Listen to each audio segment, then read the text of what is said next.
Gentlemen, Meryl Streep.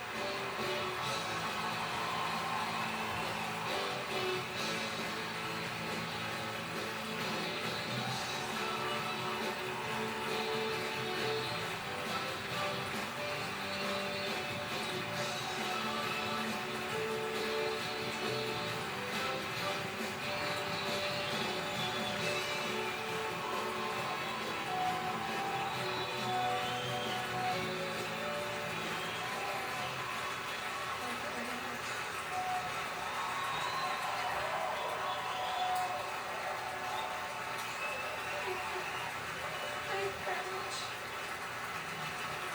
Thank you. Please sit down. Please sit down. Thank you. I love you all. You'll have to forgive me. I've lost my voice in screaming and lamentation this weekend. And I have lost my mind sometime earlier this year, so I have to read.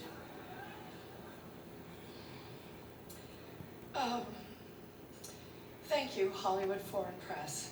Just to pick up on what Hugh Laurie said, you and all of us in this room really belong to the most vilified segments in American society right now. Think about it. Hollywood, foreigners, and the press. But who are we? And you know, what is Hollywood anyway? It's just a bunch of people from other places. I was born and raised and educated in the public schools of New Jersey. Viola was born in a sharecropper's cabin in South Carolina, came up in Central Falls, Rhode Island. Sarah Paulson was born in Florida, raised by a single mom in Brooklyn. Sarah Jessica Parker was one of 7 or 8 kids from Ohio. Amy Adams was born in Vicenza, Veneto, Italy. And Natalie Portman was born in Jerusalem. Where are their birth certificates?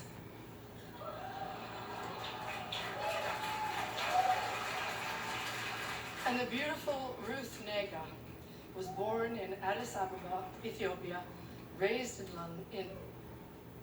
Ireland, I do believe. And she's here nominated for playing a small town girl from Virginia. Ryan Gosling, like all the nicest people, is Canadian. And Dev Patel was born in Kenya, raised in London, is here playing an Indian raised in Tasmania. So Hollywood is crawling with outsiders and foreigners. And if we kick them all out, you'll have nothing to watch but football and mixed martial arts, which are not the arts.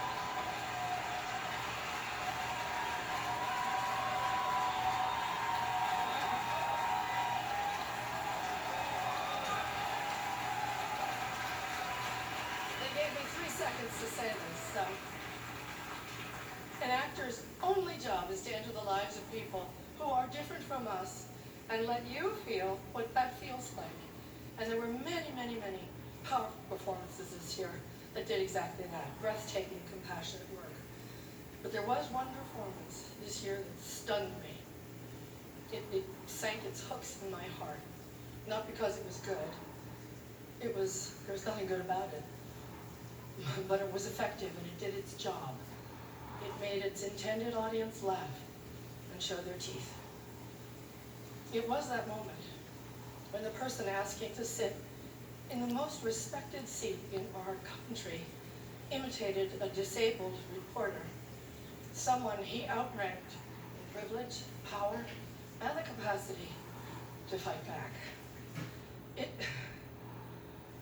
kind of broke my heart when I saw it, and I still can't get it out of my head because it wasn't in a movie.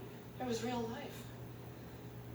And this instinct to humiliate, when it's modeled by someone in the public platform, by someone powerful, it filters down into everybody's life because it kind of gives permission for other people to do the same thing. Disrespect invites disrespect. Violence incites violence. When the powerful use their position to bully others, we all lose. Okay, go. Okay, this brings me to the press. We need the principal press to hold power to account, to call them on the carpet for every outrage.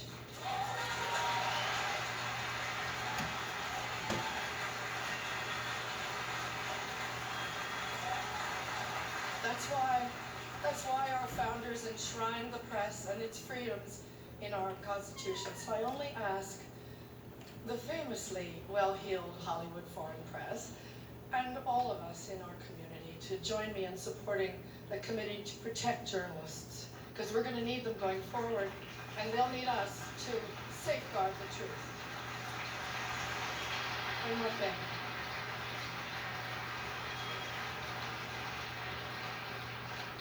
Once, when I was standing around on the set one day, whining about something, we were going to work through supper or the long hours or whatever, Tommy Lee Jones said to me, "Isn't it such a privilege, Meryl, just to be an actor?"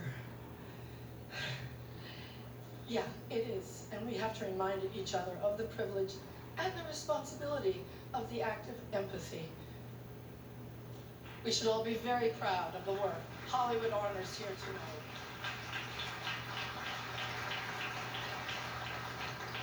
As